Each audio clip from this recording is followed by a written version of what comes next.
that associates you with a rather good appetite for acquisition of property, particularly land. And this has been mentioned many times. Questionable acquisition of land, this has been said publicly, Taita Taveta, in Transmara, the former Vice President's house, the late Joseph Murumbi, and others. In fact, there was a conviction in court with regards to 100 acres of land that you were ordered to surrender back to its rightful owner and also pay some reparations. Does this public perception affect you? For your information, that's why I am proposing in our manifesto to deal firmly and squarely, institutionally, with a fight against corruption. Because allegations are made, left, right, and center. Any piece of land that I have is legally acquired. In fact, I think we need to discuss the Muteshi land. You've talked about the 100 acres. I was a victim of fraudulent sellers of that land. What the court ordered me to do was to pay for the 3 years I had occupied the land. And they calculated and said the income from this land would be approximately 5 million shillings for 3 years. And that's what I paid. The people who sold the land to me were taken to court for fraudulently selling the piece of land to me. Those people are in court. The Mr. Deputy President, Taveta, my question was, all these allegations. Taveta land issue. There was that, there's a Taveta, there's Taveta Western land Hotel, issue there's Transmara. As a person, yes, as a person, what does this make you feel when you hear that there's all this public perception about you and irregular acquisition of land? You see, acquisition of property is a legitimate endeavor. How you acquire it, if it is legitimate, you've paid value for it, and I want to tell you, I have paid value for any property that I have. Maybe the whole story has, like everything else that has been said, and all manner of allegations have been raised about many people, you know. My competitor, Dominion land has been mentioned about him, Molasses land, so many other pieces of land.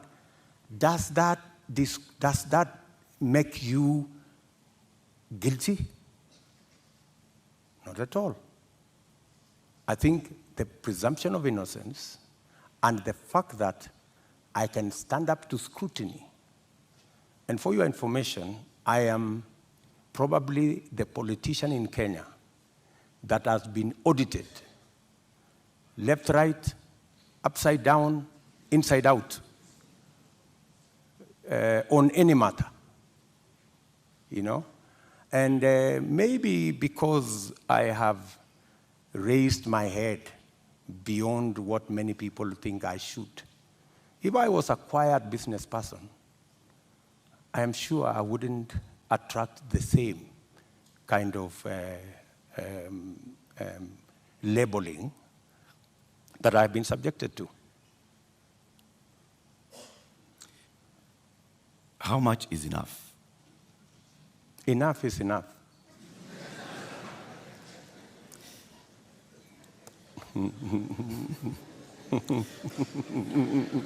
Mr. Deputy President.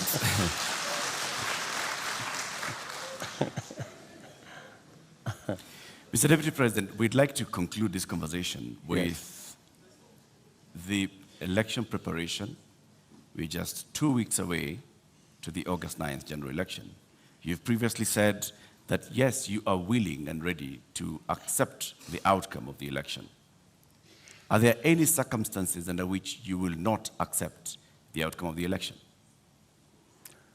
For a minute. Accepting the outcome of the election includes going to court if you have an issue with the results. That's accepting the outcome of the election. Okay, You say my competitor has won, I have a doubt, and I will go to court. Why I made that deliberate statement is because we have had a situation in Kenya where every other election we foment a crisis around refusing to accept the outcome of election. And it has cost us lives, property, and many other things. And I needed to be on record, and which I am, that I will accept the outcome of this election. I know that the people of Kenya will make a choice. If it is me, I will prepare to govern the country on day one. If it is not me, I will accept that my competitor has won. If I have any issue, I will go to court and accept the outcome of the court. Honorable Ruto, we've come to the end of this conversation tonight. We would like to give you 2 minutes to give us your closing statement tonight.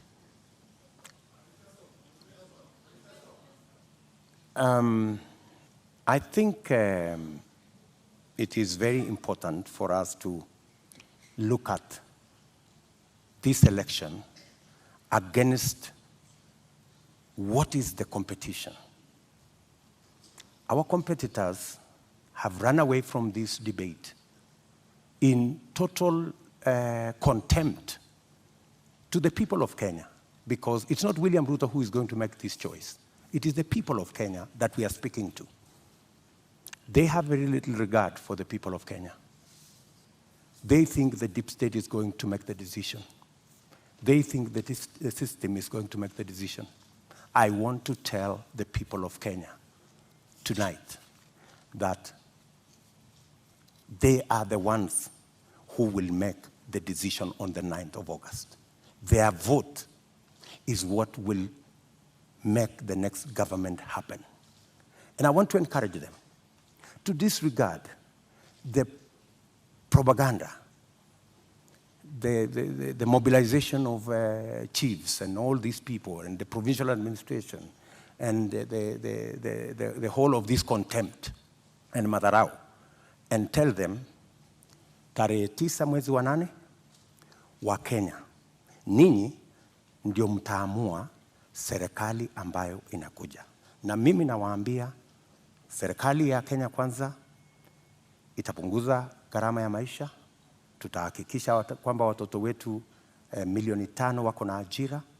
Tutahakikisha kwamba kila mmoja wetu anaweza kwenda hospitali na kuwe na bima ya afya, na tunaweza pia tutahakikisha kwamba kuna maji na watoto wetu wanasoma. Tuko na mpango. Tarehe 9 mwezi wa 8 waamuke, wapige kura, watengeneze serikali, tuende mbele pamoja. Shukran sana, Mr. Deputy President. Honorable Dr. William Ruto, thank you for making the time for us tonight. Thank you very much. That's right.